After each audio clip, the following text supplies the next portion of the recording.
Assalamualaikum warahmatullahi wabarakatuh. Perkenalkan, saya Astrid Tias dari Prodi Hortikultura jurusan Budidaya Tanaman Pangan. Di video kali ini saya akan menjelaskan tentang karya tulis ilmiah dan jenis-jenis karya tulis ilmiah. Menjelaskan tentang pengertian KTI atau karya tulis ilmiah. Pengertian dari karya tulis ilmiah adalah karya yang dibuat untuk memaparkan hasil penelitian atau kajian suatu masalah secara sistematis, logis, dan berlandaskan kaidah ilmiah dengan tujuan untuk memberikan informasi, pemahaman, atau solusi baru terhadap suatu isu. Di sini ada beberapa jenis-jenis KTI atau karya tulis ilmiah. Yang pertama ada artikel ilmiah. Artikel ilmiah adalah karya tulis yang berisi pendapat penulis terhadap masalah atau topik yang diteliti, yang dikaitkan dengan teori yang ada. Secara umum, artikel ilmiah termasuk karya ilmiah yang dimuat dalam jurnal ilmiah atau kumpulan artikel ilmiah lain.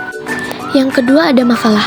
Makalah adalah karya tulis ilmiah yang kajian masalahnya berdasarkan data di lapangan yang bersifat empiris objektif.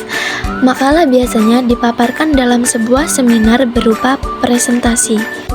Yang ketiga ada skripsi. Skripsi adalah karya tulis ilmiah yang dibuat oleh mahasiswa sebagai syarat untuk memperoleh gelar sarjana. Skripsi biasanya berisi hasil penelitian yang dilakukan oleh mahasiswa. Yang keempat, tesis. Tesis adalah karya tulis ilmiah yang dibuat oleh mahasiswa sebagai syarat untuk memperoleh gelar magister. Tesis biasanya berisi hasil penelitian yang lebih mendalam dibandingkan skripsi. Yang kelima ada disertasi.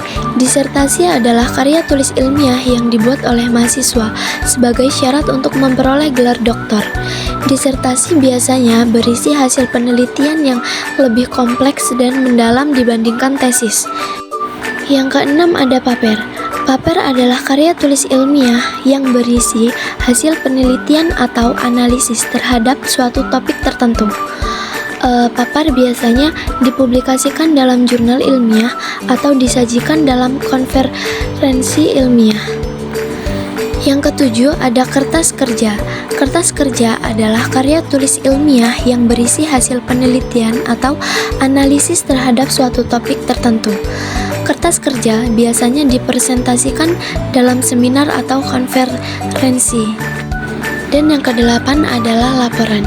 Laporan adalah dokumen atau pernyataan yang menyajikan informasi dalam format yang terorganisasi untuk audiens dan tujuan tertentu. Meskipun ringkasan laporan dapat disampaikan secara lisan, laporan lengkap biasanya diberikan dalam bentuk dokumen tertulis. Laporan biasanya menyampaikan informasi yang ditemukan atau diamati.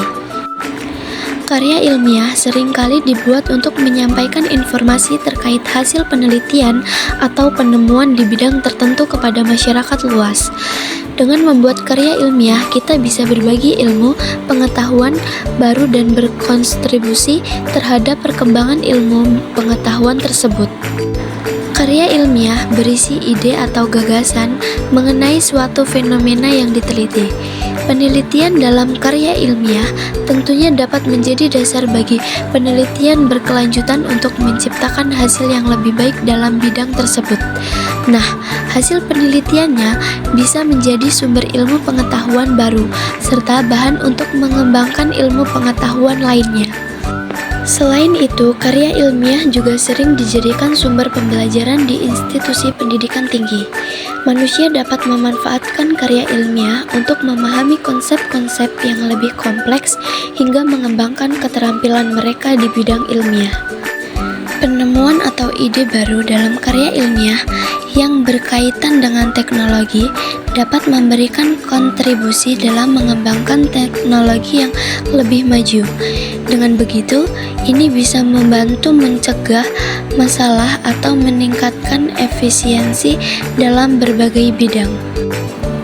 Karya ilmiah seringkali menciptakan landasan teoritis yang dapat digunakan oleh peneliti atau akademis lainnya untuk pengambilan keputusan, perumusan masalah, hingga mengembangkan penelitian lama agar menjadi penelitian baru yang lebih matang secara konsep dan pemikiran.